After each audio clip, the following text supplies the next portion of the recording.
Jalan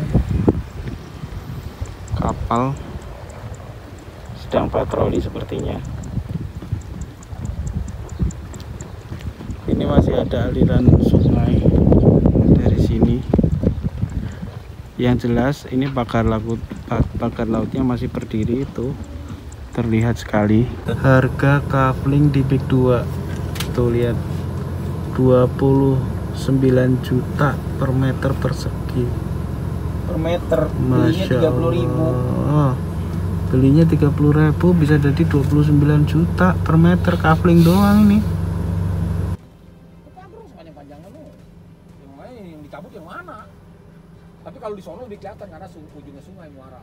Jadi kalau Menteri KKP ya, Kelautan dan Perikanan Sakti Wahyu Trenggono yang menyatakan soal pagar laut itu sudah tuntas, sudah selesai. Justru dari tinjauan lapangan hari ini ya, Ahad atau Minggu 16 Maret 2025, kami tegaskan bahwa pagar laut itu masih ada, bahkan ada di dekat jantung proyek Pik 2 di Desa Tanjung Pasir. Sakti Wahyu Trenggono ini adalah menteri loh, sekelas menteri. Menteri itu adalah pembantu Presiden Prabowo Subianto. Bisa ngeprank, Mengelabui, bohongin lah ya. ngeprank ini. Iya, ngeprank. Saya sebut ngeprank. Kenapa ngeprank? Ini nih yang diprank bukan hanya rakyat biasa, tapi anggota DPR diprank. Pak Prabowo sendiri diprank. Apalagi masyarakat secara umum. Apa yang diprank? Yang diprank adalah soal pencabutan pagar laut. Bismillahirrahmanirrahim. Assalamualaikum warahmatullahi wabarakatuh. Waalaikumsalam warahmatullahi wabarakatuh. Alhamdulillah, kita hari ini ada di Desa Tanjung Pasir. Sedianya tadi kami akan menyewa kapal untuk menelusuri sejumlah pagar-pagar laut yang ternyata masih membentang. Dari sini kelihatan. Namun karena kondisinya surut begitu, kapal-kapal ini mengalami pendangkalan begitu. Jadi kami tidak bisa sewa kapal gitu, tidak bisa naik kapal untuk menelusuri ke ujung sana, di arah pagar laut sana. Ya saran dari penduduk sekitar tadi, kalau bisa pagi karena air lagi naik, kalau pagi kita bisa lewat Titian, langsung ke kapal. Nah, kapal-kapal ini sebenarnya kapal-kapal yang kalau ditumpangi itu terjadi pendangkalan gitu, jadi nggak bisa jalan. Itu mengapung tidak sepenuhnya, karena kalau mengapung sepenuhnya harusnya goyang-goyang kena air begitu ya. Tapi alhamdulillah tadi kami siasati untuk melihat view dari pagar-pagar laut itu dari jarak dekat. Kami itu memutar masuk ke komplek proyek Pik 2. Bahkan kami juga tadi melewati Mako Brimob yang dulu ramai diresmikan oleh Pak Tito Karnavian. Ada Aguan di sana, ada Zaki Iskandar selaku Bupati, ada Kapolda Metro Jaya, Irjen Pol Karyono, ada juga Irjen Pol Fadil Imran dan sejumlah pejabat di kepolisian lah yang kita tahu. Karena kami sering mempersoalkan Kapolri Listio Sigit Prabowo kenapa kok tidak memberikan statement satu patah kata pun terkait kasus pagar laut dan sertifikat laut yang kalau di masyarakat itu sudah diketahui bahwa itu milik proyek Pik 2 atau Pantai Indah Kapuk 2. Baik, saya perkenalkan dulu, kita akan bahas soal pagar laut yang ternyata sampai hari ini masih belum tuntas begitu. Jadi kalau Menteri KKP ya, Kelautan dan Perikanan Sakti Wahyu Trenggono yang menyatakan soal pagar laut itu sudah tuntas, sudah selesai, pelakunya Arsin dan staf desa Arsin begitu. Juga katanya sudah bersedia untuk membayar denda sejumlah 48 miliar rupiah. Justru dari tinjauan lapangan hari ini ya, hari ini hari Ahad atau Minggu 16 Maret 2025, kami tegaskan bahwa pagar laut itu masih ada, bahkan ada di dekat jantung proyek Pik 2 di Desa Tanjung Pasir. Menurut informasi saksi-saksi yang kami temui tadi, bukan hanya di Tanjung Pasir, masih ada juga di Desa Tanjung Burung, kemudian bahkan sampai Karangserang masih ada ya, masih ada begitu. Artinya publik dikelabui begitu oleh Menteri Saktiwayu Trenggono yang seolah-olah perkara-perkara laut ini selesai, padahal belum tuntas. Dan penting juga untuk kita kasih informasi kepada masyarakat bahwa ketika Presiden Prabowo Subianto menerbitkan Perpres nomor 12 tahun 2025 tentang RPJMN tahun 2025-2029 ya. 2024-2029 ya, 5 tahun. Ini rencana pembangunan jangka menengah nasional yang di dalamnya memuat lampiran ada 77 proyek strategis nasional, baik proyek itu yang bersifatnya carry over atau lanjutan dari era Joko Widodo sebelumnya, termasuk PSN yang baru 29, PSN carry over itu 48. Yang dari 77 itu tidak ada PSN PIK 2. Awalnya kami ya cukup lega kita semua, sehingga itu bisa menjadi dasar penghentian proyek PIK 2 gitu. Tapi ternyata sampai hari ini nggak ngaruh PSN itu masuk atau tidak masuk dalam PSN-nya Presiden Prabowo Subianto. Dan saya ingin menegaskan, Saktiwayu Trenggono ternyata bukan hanya mengelabui kita ya, mengelabui rakyat Banten, mengelabui masyarakat desa Tanjung Pasir, Tanjung Burung, Karangserang, dan beberapa desa lainnya yang masih ada pagar lautnya. Juga mengelabui seluruh rakyat Indonesia yang sampai hari ini tetap concern ya mengawal kasus pagar laut dan sertifikat laut ini. Tapi ternyata juga mengelabui DPR dan juga Presiden Prabowo Subianto. Karena sudah jelas kan perintahnya kan untuk dituntaskan, dicabut. TNI AL sudah dikerahkan. Nah, ternyata tadi kami melihat di lapangan ada sempadan-sempadan laut, pantai-pantainya tadi sudah diuruk, sudah menjadi daratan. Kami tadi masuk lewat proyek PIK 2.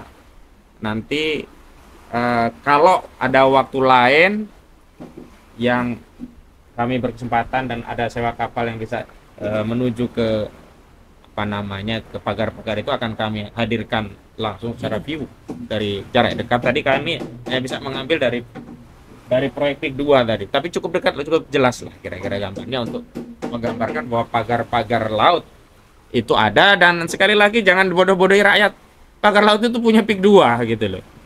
Dan juga jangan bodoh-bodohi rakyat bahwa pelakunya hanya berhenti di Arsin dan Tarsin Kades Kohot. Kami tadi juga waktu berjalan melewati rumah Kades Kohot ya. Kades Kohot rumahnya sudah sepi, tidak sehingar-bingar dulu waktu masih berkuasa. Karena hari ini Arsin yang hari ini bukanlah Arsin yang dulu sesumbar presiden pun tidak bisa memenjarakan dirinya. Tapi hari ini mau tidak mau dia terpaksa harus mau jadi tumbal. Kalau tidak mungkin akan menjalar ke orang-orang dekatnya kalau dia tidak mau ditumbalkan. Tapi yang jelas bahwa nama terkait pagar laut seperti Mandor Memet, kemudian Engcun atau Gojali, Ali Hanafi Alijaya itu di kalangan masyarakat Tanjung Pasir, Tanjung Burung, pokoknya di kalangan masyarakat yang ada pagar lautnya sebenarnya sudah paham. Dan bahwa proyek pagar laut itu proyek punya PIK 2 juga masyarakat semuanya sudah paham. Dan tadi kami juga bertemu dengan Bang Hambali yang beberapa waktu lalu saya ajak memang sengaja hadir dalam rapat dengar pendapat di Komisi 2 DPR RI yang membidangi bidang pertanahan, yang menyatakan bahwa pagar laut sampai hari ini masih ada. Dan benar, pagar laut untuk modus operandi reklamasi dan di dalamnya itu sudah ada sertifikat tanah di atas laut, itu tadi sudah kita lihat ada begitu. Sehingga saya menghimbau kepada seluruh masyarakat dan aktivis khususnya rakyat Banten tidak boleh atau jangan buru-buru merasa mendapatkan kemenangan setelah terbitnya Perpres nomor 12 tahun 2026 tentang RPJMN di 2024 sampai 2029. Ternyata proyek kezaliman PIK 2 milik Aguan dan Antoni Salim itu terus berlangsung. Bahkan bukan hanya tanah laut, tanah di daratan, tanah milik negara yang kewenangannya di negara, milik perhutani, tadi juga kami tinjau sudah sebagian diuruk dan pengurukan tadi tetap berjalan. Jadi tidak ada ngaruh, tidak ngefek gitu loh ya. Masyarakat demo, masyarakat menuntut dihentikan, masyarakat menuntut untuk proses penegakan hukum, ternyata tidak berdampak bagi proyek tetap jalan terus. Dan alhamdulillah hari ini sudah hadir di tengah-tengah kita beberapa saksi-saksi kezaliman dari proyek PIK 2 yang mudah-mudahan masyarakat bisa melihat proyek ini secara objektif dari sisi masyarakat yang menjadi korban. Jangan ansih bicara oh proyek ini menciptakan lapangan kerja, menciptakan pendapatan pajak 50 triliun. Nah, 50 triliun dari mana itu perlu kita teliti. Dan pekerjaan seperti apa yang katanya diklaim ratusan ribu, 100 ribu, 200 ribu, atau 300 ribu. Padahal secara faktual kami tadi keliling-keliling dari Tanah Raya, keliling menyusuri pinggir pantai ya sampai Paku Haji dan sampainya akhirnya sampai di Teluk Naga dan sekarang sampai di desa Tanjung Paksi. Jadi dalam tinjauan kami ternyata memang proyek PIK 2 ini menimbulkan banyak ya dampak yang mendolimi rakyat. Dan tadi di kelurahan juga di desa ya, desa apa tadi namanya? Desa Pangkalan ya, ada demo. Sebelumnya juga sudah ada demo. Konon ini juga demo lanjutan. Kalau demo sebelumnya adalah demo terkait akses jalan air yang diuruk oleh PIK 2 begitu. Jadi pengurukan sungai juga tetap terus berjalan, tidak kemudian dibongkar karena mendengar kritik kita yang di daerah sekitar Kampung Muara dan tadi di Desa Pangkalan juga ya. Nah, hari ini kita coba akan wawancara detail bagaimana kondisi proyek itu dan dampaknya bagi masyarakat dan apa sih sebenarnya harapan masyarakat. Nah, yang pertama di sebelah kiri saya ada Bang Jufri Salim. Nah, beliau ini tadi yang menunjukkan kepada kami, tadi sempat di zoom nggak tadi wilayahnya ya? Ya. Daerah yang menjadi kawasan perhutani ya? Ya. Yang tadi juga diuruk begitu. Jadi walaupun PSN PIK 2 hanya dibatalkan, kawasan hutan lindung 1.500 hektar itu tidak boleh dikonversi menjadi wilayah industri, ternyata tetap diuruk. Ada Bang Jufri Salim nanti bisa menjelaskan itu. Di tengah kita juga ada korban dari Kampung Muara ya? Iya.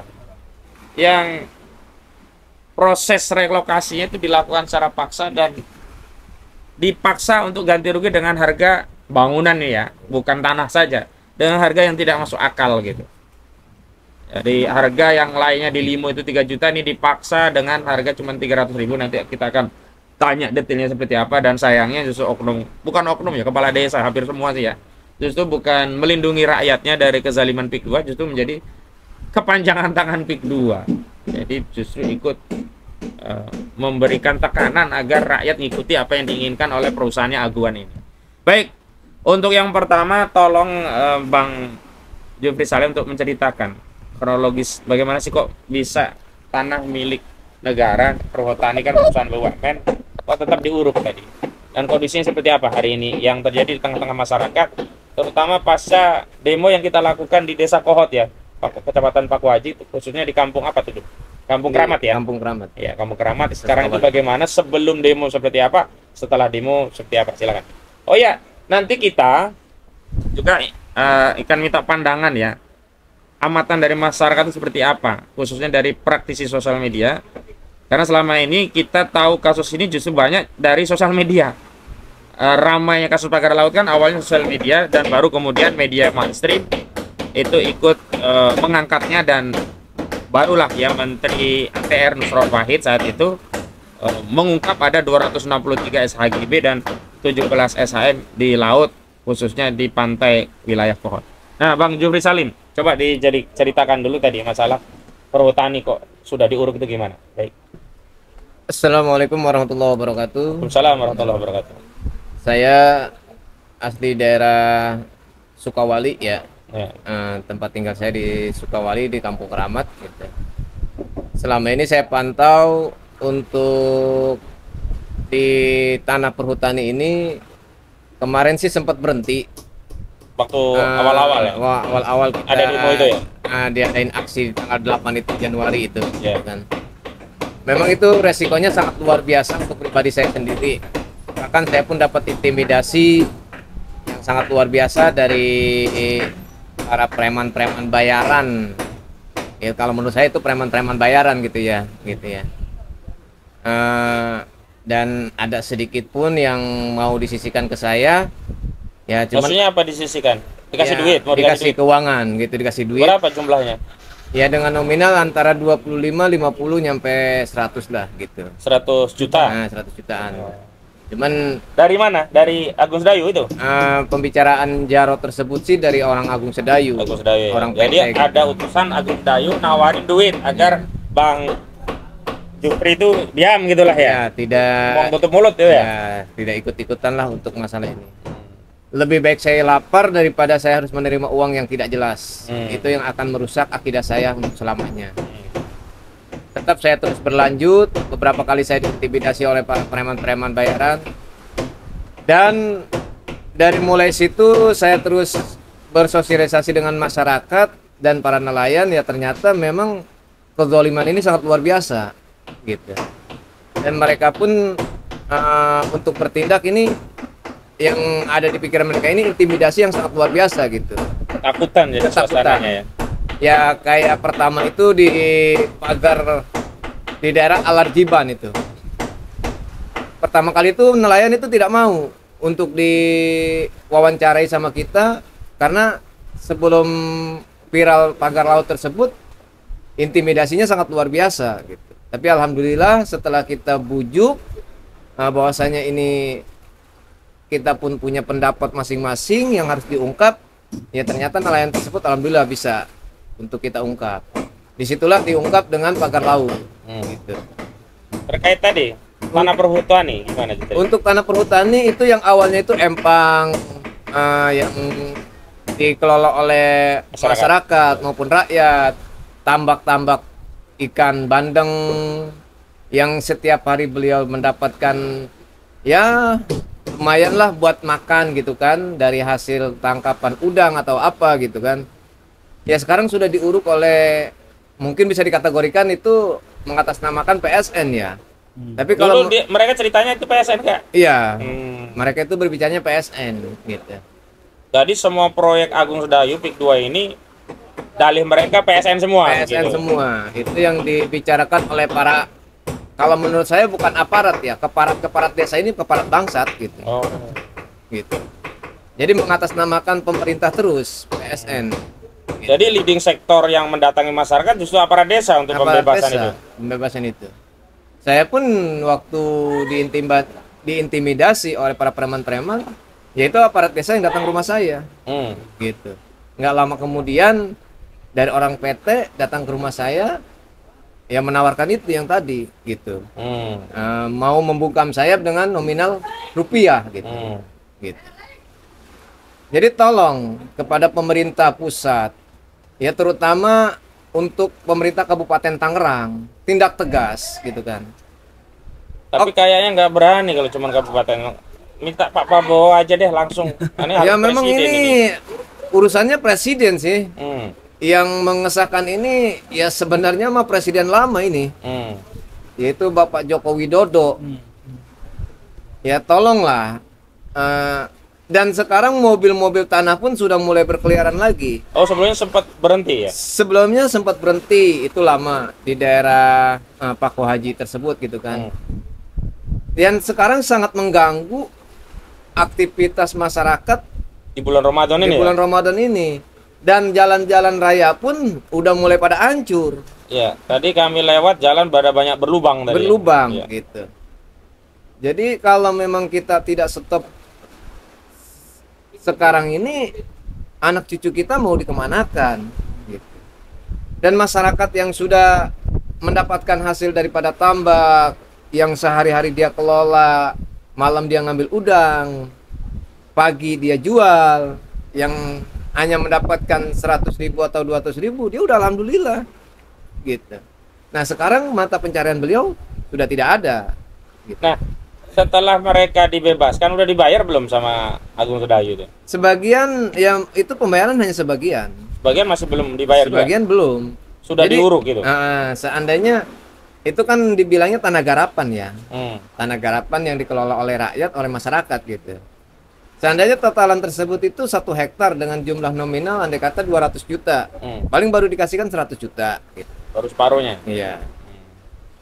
Dan itu yang dalihnya mereka dikasih aja udah untung gitu, Nah. karena dianggap hanya penggarap gitu. Penggarap. Lalu mereka apalagi nggak pernah garap mereka kan? Apalagi mereka nggak pernah garap. Hmm. Nah, sampai tadi di tanggal 16 Maret 2025 ternyata masih beroperasi untuk melanjutkan pengurugan. Ini mau gimana masa depan anak cucu kita nanti gitu. Tolonglah hentikan PIK 2. Dan gimana caranya agar tidak menyusahkan kepada rakyat. Dan banyak juga tanah-tanah yang belum dituntaskan setuntas-tuntasnya untuk pembayarannya. Dan untuk masalah pagar laut bukannya di Tanjung Pasir aja, termasuk di Karangserang, di Tanjung Kait, Itu masih ada. itu sedikit-sedikit masih ada. Artinya belum bersih, masih Belum ada kayak belum yang bersih. tadi kita lihat Gitu. tadi itu ya. Di daerah Mau gitu. Termasuk di Paku Haji pun masih ada gitu. Saya ucapkan ribuan terima kasih kepada para TNI yang sudah ikut serta. Cuman yang kami harapkan ini, apakah ini hanya formalitas untuk membuat masyarakat ini adem, apa gimana gitu kan? Kita sebagai masyarakat awam ini ya selalu memperhatikan atas kejoliman-kejoliman mereka ini yang kita nggak bisa ini. Hukum sudah beliau yang punya, Beliau itu siapa?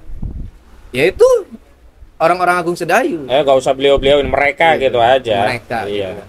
Kalau beliau itu seolah-olah orang yang terhormat gitu. Dari awal pun saya urusan masalah pagar laut itu nggak bilang siapa-siapa. Ini proyeknya Aguan, Oh. gitu.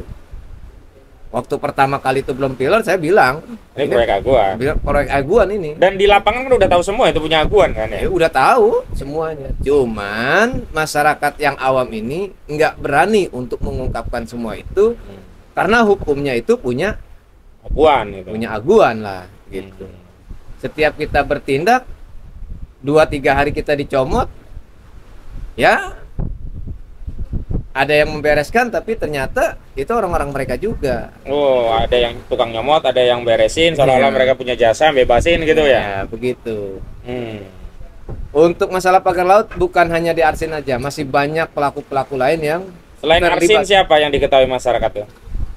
Ya sebenarnya untuk para staf-staf desa pun itu udah terlibat. Terlibat semua. Terlibat semua kalau menurut saya. Kalau informasi Mandor Mehmet yang pegang proyeknya, tahu juga? Kalau untuk Mandor Mehmet memang dia yang awal gitu. Oh. Nah, dia itu menyuruh orang-orang lagi. Oh, dia cuman ya mandornya lah ya. Mandor lah kalau kata bahasa mandor gitu kan. Iya. Jadi dia nyuruh nelayan atau nyuruh masyarakat Dibayar per meter dibayar atau berapa apa? gitu. Tapi setahu saya itu per orang itu dibayar antara 80 sampai 100.000 Per harinya. per harinya gitu. Ada yang borongan nggak? Nggak ada. Dia Harian per semua hari. ya. Itu pun Yang suplai bambu siapa itu? yang suplai bambu itu dari luar melalui Mandor Mehmet. Oh, tetap Gitu. juga lewat dia gitu. Tetap lewat Mandor Mehmet. Ya alhamdulillahnya kita bisa ungkap walaupun terlambat gitu. Tapi tidak ada kata terlambat kalau memang dari atasnya ini berpihak kepada rakyat.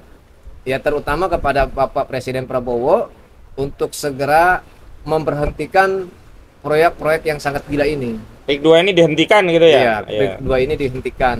Tidak ada manfaatnya untuk masyarakat.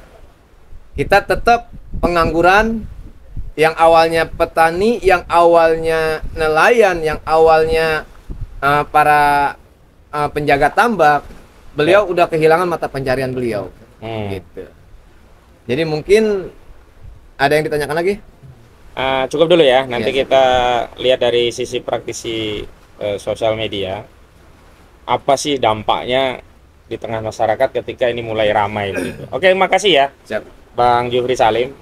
Beliau juga salah satu saksi dari kezoliman proyek PIK 2. Bahkan beliau ini termasuk yang diintimidasi saat kami pertama kali hendak mengadakan aksi di Tanggal 8 ya Januari. di tanggal 8 Januari. Ini aksi yang pertama ya, bukan di Munjung, bukan yang waktu saya dikeroyok preman, bukan ya. Yang pertama. Nah, lalu kemudian ada lagi di Munjung ya, di daerah Kronjo saya.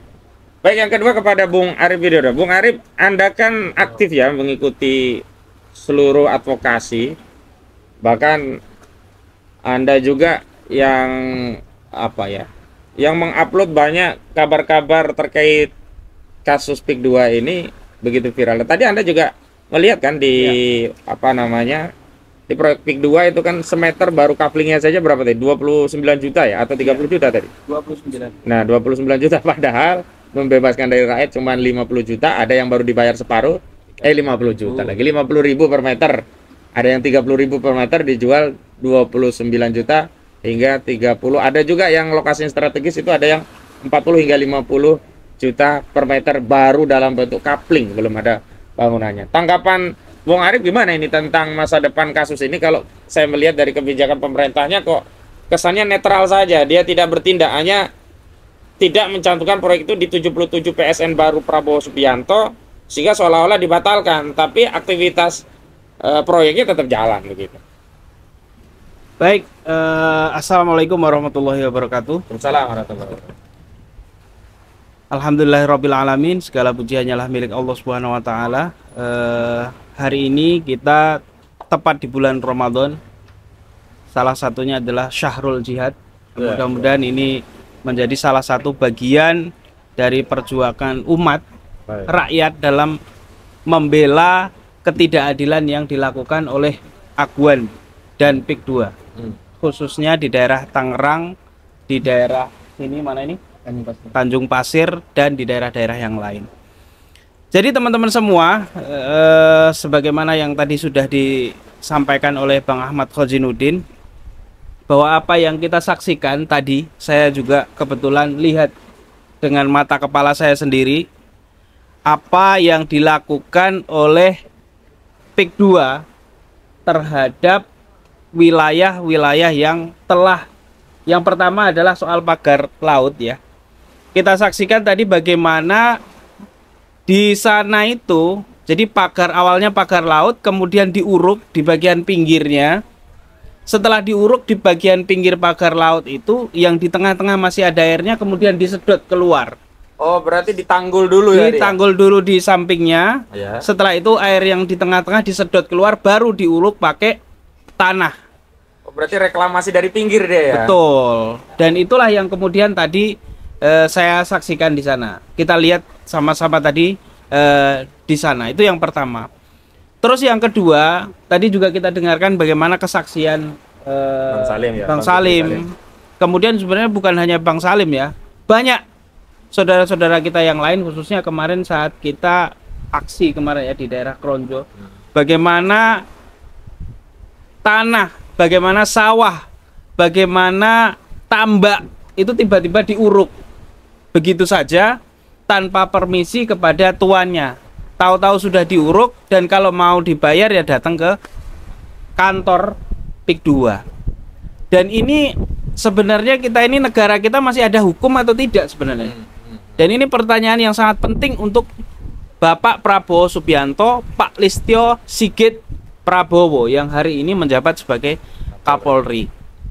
Nah, itu yang kedua, itu soal bagaimana reklamasi dan bagaimana jadi sebenarnya reklamasi itu sudah mereka lakukan dari pinggiran. Sudah mereka lakukan dari pinggiran. Yang ketiga, nah ini yang menurut saya sangat miris di negeri ini. Bagaimana seorang pejabat publik, Wahyu Sakti Trenggono. Sakti Wahyu Trenggono. Iya, sorry. Ya, Sakti Wahyu Trenggono. Ini adalah menteri loh, sekelas menteri. Menteri itu adalah pembantu Presiden Prabowo Subianto. Bisa ngeprank. Mengelabui, bohongin lah ya. Ngeprank ini. Iya, ngeprank. Saya sebut ngeprank. Kenapa ngeprank? Ini yang diprank bukan hanya rakyat biasa, tapi anggota DPR diprank. Pak Prabowo sendiri diprank. Apalagi masyarakat secara umum. Apa yang diprank? Yang diprank adalah soal pencabutan pagar laut. Dianggap tuntas itu tadi. Dianggap selesai. Dianggap tuntas. Dan yang kedua, Arsin Arsin menurut Wahyu Sakti Trenggono itu sanggup untuk membayar ganti rugi 48 miliar. Ini kan luar biasa ini pranknya ini. Sementara dari kuasa hukum Arsin sendiri katanya belum mendapatkan info soal diminta membayar 48 miliar. Kalaupun bisa membayar itu duitnya dari mana gitu loh. Dan ini kan miris sekali ya. Dan ini bukan yang ngeprank ini bukan Atta Halilintar, Bang. Kalau Atta Halilintar kita maklum lah. Ya, dia hanya ngejar viewer lah ya. Misalnya pun ngeprank ya. Ya. Atau konten kreator.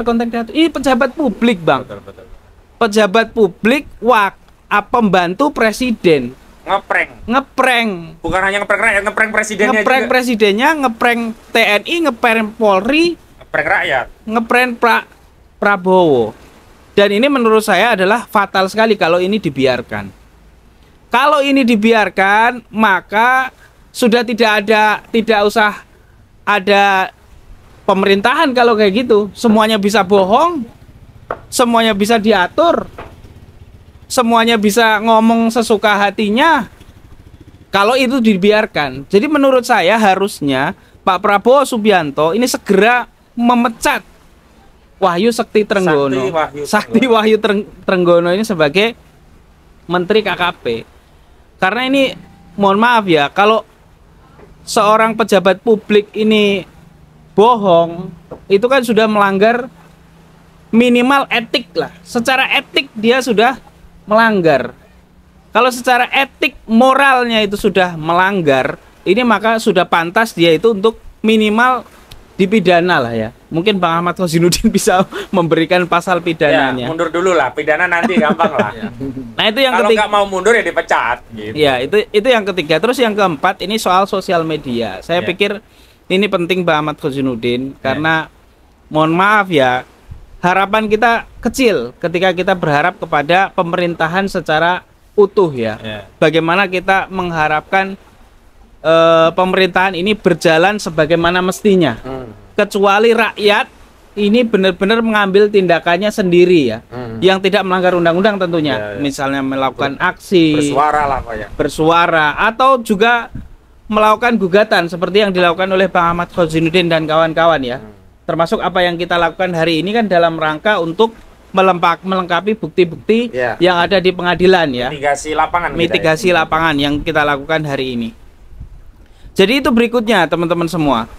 Jadi konten kreator yang lain saya pikir ya bukan hanya kita ya. Ada Bang Said Didu, ada Bang Edi Mulyadi, ada TikToker itu Mahesa.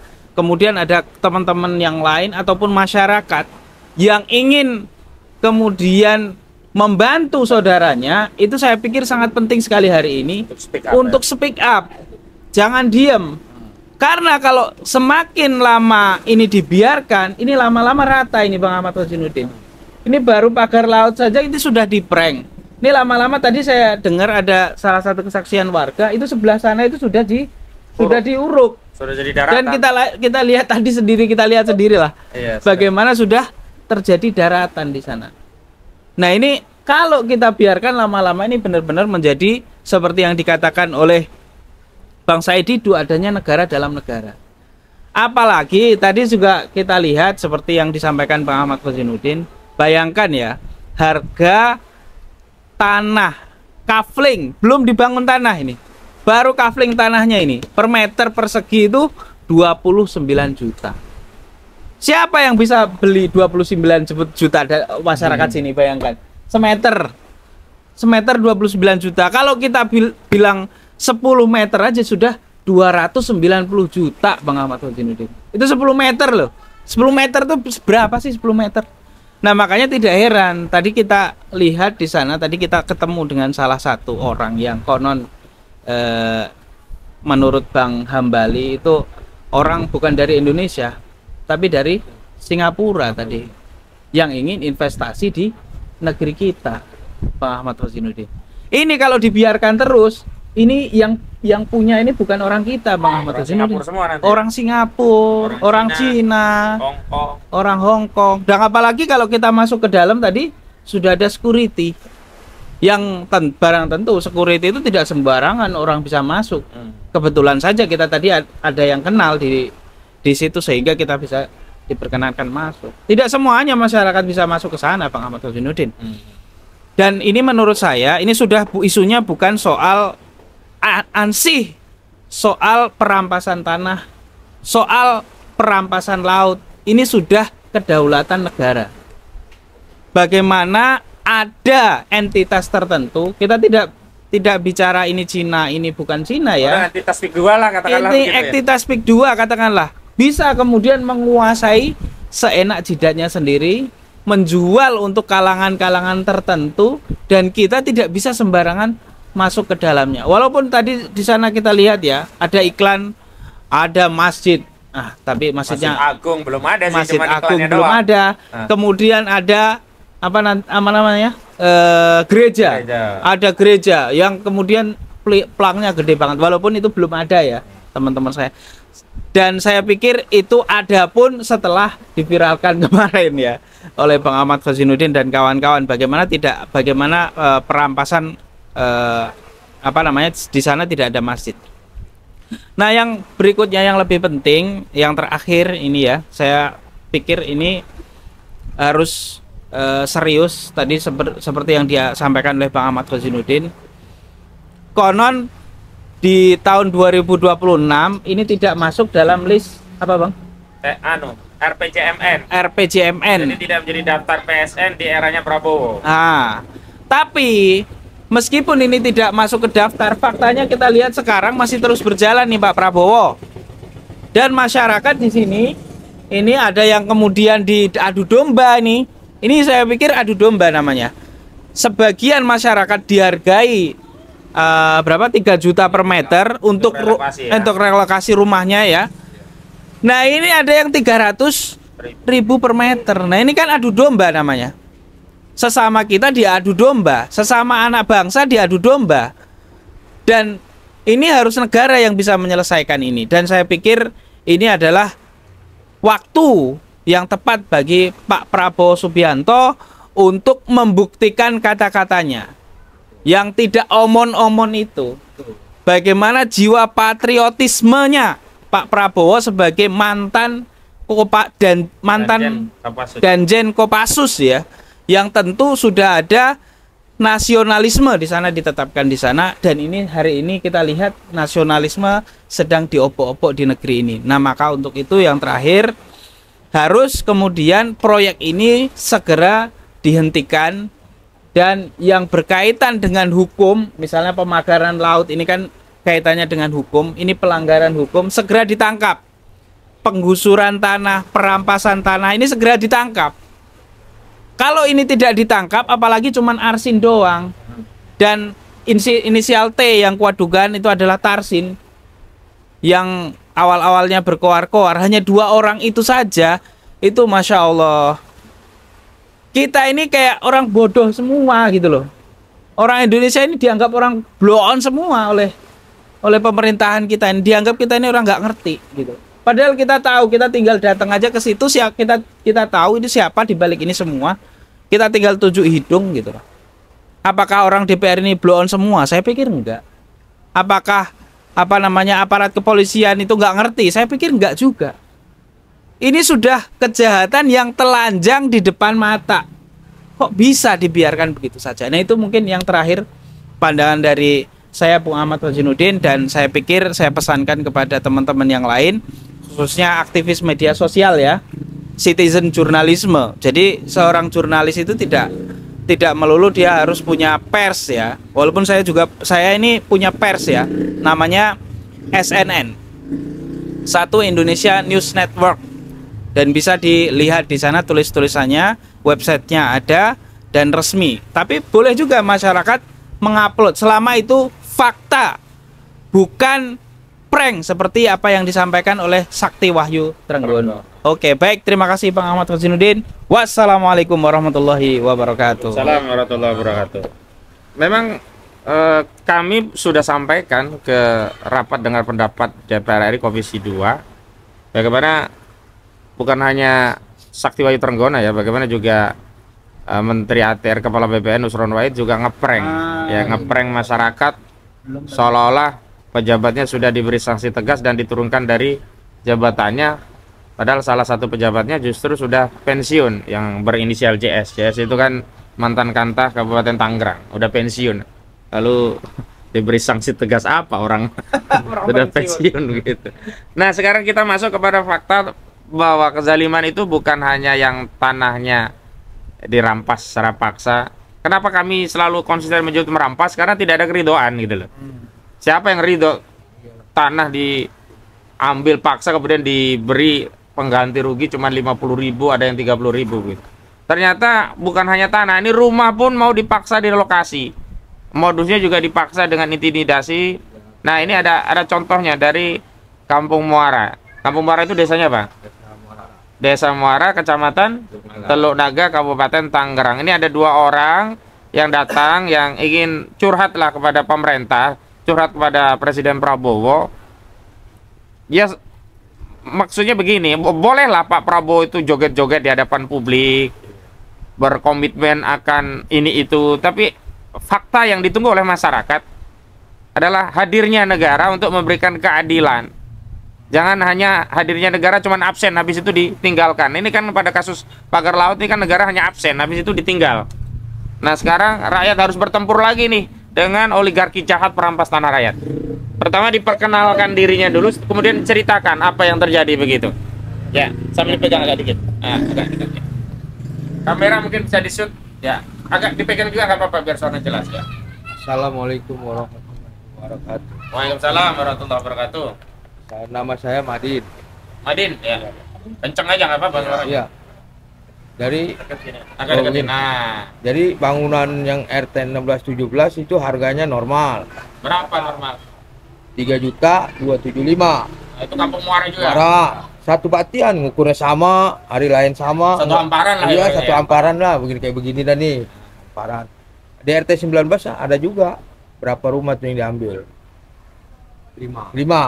Harganya bagus juga 3 juta. 3.275. Sekarang tinggal RT 18 19 harganya 300. 300.000. Iya. Jadi dari 3 juta yang ini dipaksa 300. 300 sekarang mau pindah kemana? Masyarakat. Boro-boro bakal pindah, yang ada gak habis. Ngebangunnya ya nombok. Sekarang apa-apa mahal. Apa-apa mahal kita. Dari desa bagaimana mereka tanggapannya? Desa nggak ada. Nggak ada. Jadi sekarang kalau desa, kalau orang mau, gue cairin dah. Ayo diculik. Kadang-kadang malam ambil. Yang mau dipanggil malam. Oh, dipretelin satu-satu ya, copotin satu-satu ya. Copotin satu-satu. Kemarin udah pada itu. Kalau mau gue cairin, nggak mau udah enak amat. Siapa nama kepala desanya, Pak? Haji Sari. Haji Saripudin ya. Iya kata saya, atuh tinggal 2 RT lagi di desa Lemonya ya bagus. Di Lemo juga harganya bagus. Bagus satu batis cuman. Maksudnya bukan harga tanah ya, harga bangunan yang direlokasi gitu ya. ya. Bagus 3 Itu juta. disediakan tempat baru nggak oleh mereka? Ada di Lemo depan desa. Oh, suruh ke sana Iya, gitu. pindah. Cuman suratnya tahu dah, lama dah. Sampai surat. hari ini sih katanya belum turun suratnya. Iya, lama lah pasti begitu mah. Kalau yang namanya satu amparan Batian Lemo Muara kan sama. Kenapa bisa beda? PT-nya sama, ininya sama, Proyeknya proyek juga sama. Nah bisa beda. Berarti ada main lah ke situ ayo udah. Kemarin rapat di kecamatan mana nggak begitu juga di kecamatan nggak Nggak ada putusan juga. nggak ada, masih segitu-gitu juga.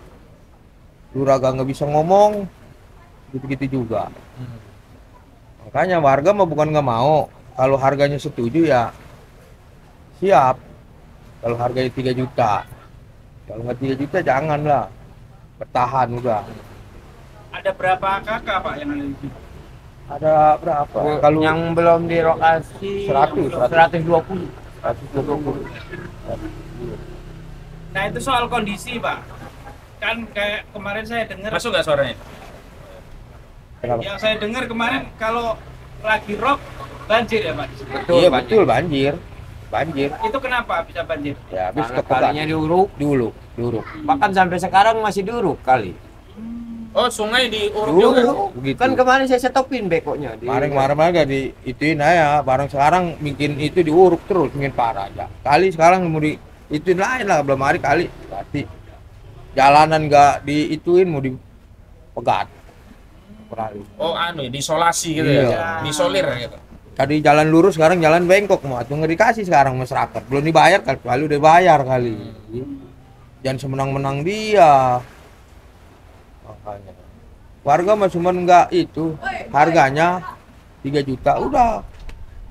Jangan kebayang. Ini 300 bakal apa cukup dari mana orang? berubah. Yang ada yang namanya gusuran mah satu dapatnya dua, masa gusuran yang ada habis. Contohnya udah ada yang di ujung, ada yang punya rumah Ada yang punya rumah. habis. Sekarang mau pindah pakai duit, angkut-angkutan perabotan, harganya nggak sesuai mah yang ada. Atau 2025 sekarang harga 300 nggak ada. Apa-apa mahal bang. Mahal. Ya sebenarnya nggak mau neko-neko karena udah ada contoh 3 juta samain gitu. Iya, ya. begitu harga mah nggak ada cerita nggak mau diitin, yang penting harga sama, udah siap. Hati ini mau bertahan aja kokoh. Dipanggil ke kecamatan desa berapa kali? 3 kali. Segitu juga. Dipanggil pengembang begitu juga Pak Haji Eman. Haji Eman masih itu juga. 300 juga. Orang PT-nya. Naik lagi 200 jadi gope Gope. 500. Karena kemarin ada yang ditambahin 20 juta. Katanya sih apaan Uang 20 juta? kerohiman. Uang Masa kerohiman. tanah pribadi dikasih uang kerohiman? Emang tanah penggarap? Karena Yang punya kan itu rumah. hak milik tanahnya. SHM semua ya. Enggak, jadi enggak ada SHM. Demam, Ada masih akte. AJB, Giri. ada giri. Oh, iya, iya. Itu kan milik. Karena belum ditingkatin Iya, aja Belum ya. ditingkatin. Orang kemarin ada yang cair mau ditambahin 20 juta katanya apaan Ada kali bacanya apa tulisannya uang kerohiman. Rohiman nggak ngakui hak kita berarti ya. Soalnya kita di situ orang terlantar ya. Iya. Terus ya udah kamu pergi aja nih kasih ke Rohiman gitu. Orang tanah kita kok. Itu rata-rata udah berapa lama tinggal di situ warga? Waduh dari kecil. Dari masih belum lah. Masih Dari orang. kecil itu. Udah turun temurun lah Iya, ya. udah di situ. Masa yang lain segitu kita ke belakangan lagi. Banyak kan orang-orang dia. Orang-orang dia yang tadinya bekas ngedukung. Oh. Masih keluarganya masih banyak gitu. Di RT 19 18. Sekarang yang orang-orang dia mah belum cerita digusur tanah udah dapat pinggir jalan. Oh, udah dicariin tanah dia? Iya. Tinggal yang Jadi memang dipecah belah ya di tengah Waduh, masyarakat ya. betul. Ada yang diangkat ya, Iya, iya. dikasih fasilitas, iya. mayoritasnya diinjak. Orang kemarin di keluarga dia ya atas bawah 2,5. Oh, di atas juga dihitung. Iya, Itu, tinggal kan ada 2,5 yang jualan. double. Iya, iya. Masa kita 300, keluarganya 2,5 atas bawah, dibayarnya dicepolin. Aduh, cicil, iya. Kata saya wah ini udah ketahuan dah bermainnya udah ini mah. Harapannya kepada pemerintah seperti apa ini? Ya minta tolong lah kalau bisa mah, tolong diituin. Dijembatani lah ya. Dibatin. Karena lemah kita kalau nego sendiri ya. Lemah udah nggak bisa. Orang kepala desanya udah diinjak, udah nggak bisa berkutik, nggak bakal gua ngebelain masyarakat. Yang ada mau gue injak kalian. Iya. Ketahuan masyarakat bakal ditulung-tulungin. Tapi kalau giliran butuh dicariin. Udah begini mah kakak. Makanya. Maka kepala desa sekarang udah nggak ada cerita udah orang bener, orang itu semua udah. Iya, iya. Namanya daerah pesisir mah udah nggak bakal nulungin masyarakat, nggak ada. Yang ada injak. Kalau dia nulungin mah ngapain dia? Melawan masyarakat. Tuh kemarin di desa, saya jangan disamain kayak di Kohot. Bangunan 300 gope, nggak ada. Kalau di Muara mah lain. Jangan apa jelek keturunan cucu saya. Kata dia begitu. Tiba-tiba sekarang 300 dia mah ya. Dia juga ngomong, jangan apa jelek keturunan saya. Waktu itu kan direkam nggak dikasih di desa, jangan direkam. Nggak ada 300, nggak ada gope, kata dia. Yang disamain desa Muara mah orang suratnya asli, kata dia. Hak milik ini mah namanya kalau di Kohot mah katanya sebagian garapan dah tanah PT, kata dia. Dia juga ngomong sekarang 300. Aduh, kata saya, waduh nggak habis pikir. Ngukurnya sama, hari sama, tiba-tiba 300. Tadinya kalau 300 mah kita ngebangun. Kan Pak Haji Eman udah yang tanah kosong suruh bangun. Beresin. Kalau kemarin kan dibilang kalau 300 mah pas saya nggak bangun. Bangunan ngapain saya bangun? Yang ada kerugi. Tang pinjem Tang pinjem. dibelain. Kan warga mah nyuruh siapa itu? Suruh ngebangun. tadi kan Haji Eman waktu itu. Dan yang tanah-tanah kosong Yang tanah kosong jadinya yang belum dibangun nih belum lahan dibangun, kosong. dibangun lagi. Biar dapat ganti rugi gede gitu. Iya. Orang PT, orang PT juga itu tuh Haji Eman. Kan sekarang kan Haji Eman yang itu sama siapa itu. PT-nya apa? Sedayu atau pakai kukuh gitu? Enggak tahu dong. Pokoknya punya pik 2 gitu. Dua Ada. ya. Dua sih, bangunan. Tapi yang jelas mah dari kuku PT-nya mau PT Kuku Bima kali ya. Kuku Mandiri Lestari. Iya. Bukan Kuku Bima. Iya, Kuku Bima betua. Iya. Kuku Mandiri. Udah. Ya, ada tambahan? Udah enggak usah. Baik. Hadirnya negara itu adalah untuk memberikan pelayanan sekaligus perlindungan kepada rakyatnya. Di proyek PIK 2 ini, Pak Prabowo Subianto, mohon maaf, dengan sangat terpaksa, saya ingin katakan kepada Pak Prabowo, negara tidak hadir. Memang benar, negara sempat hadir sebentar saja. Hanya ketika masyarakat ramai membincangkan pagar laut dan sertifikat laut. Ibaratnya, negara hanya setor muka, absen sebentar, habis itu berpaling badan dan meninggalkan rakyatnya sendirian untuk berjuang melawan kezoliman proyek punya punya PIK 2, punya Aguan dan Antoni Salim ini. Karena itu saya kira saya juga kawan-kawan dan masyarakat di sini tentu menginginkan negara hadir dengan cara apa? Memediasi dan menyelesaikan masalah ini. Makanya dalam gugatan kami yang kami harapkan dalam tuntutan kami di Pengadilan Negeri Jakarta Pusat adalah yang pertama, proyek ini baik PSN-nya maupun di luar PSN-nya, proyek PIK 2 ini dihentikan. Karena ada peran negara, maka negara harus selalu segera melakukan audit. Diaudit, dipisahkan mana yang belum dibayar, mana yang sudah dibayar, mana yang tidak masuk wilayah PSN, mana yang mereka tidak mau dikembalikan, mana yang harganya tidak cocok, renegosiasi ulang, mana yang itu memang belum dibayar dan itu diambil secara paksa pidana, di proses hukum. Dan kami sudah menyampaikan di rapat dengan pendapat DPR RI, apa yang terjadi hari ini, ternyata para mafia tanah yang mencari proyek-proyek dengan merampas tanah rakyat ini justru dilayani oleh kebijakan negara melalui PP nomor 18 tahun 2021. Karena itu jika Presiden Prabowo Subianto serius ingin bertindak melindungi dan melayani rakyat, pertama tentu saja melakukan audit, dan yang kedua membatalkan PP 18/2021, karena dengan dasar PP itulah proses perampasan tanah di negeri ini terjadi secara sistematis, struktural, masif dan brutal. Demikian kami report dari Desa Tanjung Pasir, tepatnya di pantai Desa Tanjung Pasir, Kecamatan Teluk Naga, Kabupaten Tangerang. Terima kasih atas perhatiannya. Kami akhiri. Assalamualaikum warahmatullahi wabarakatuh.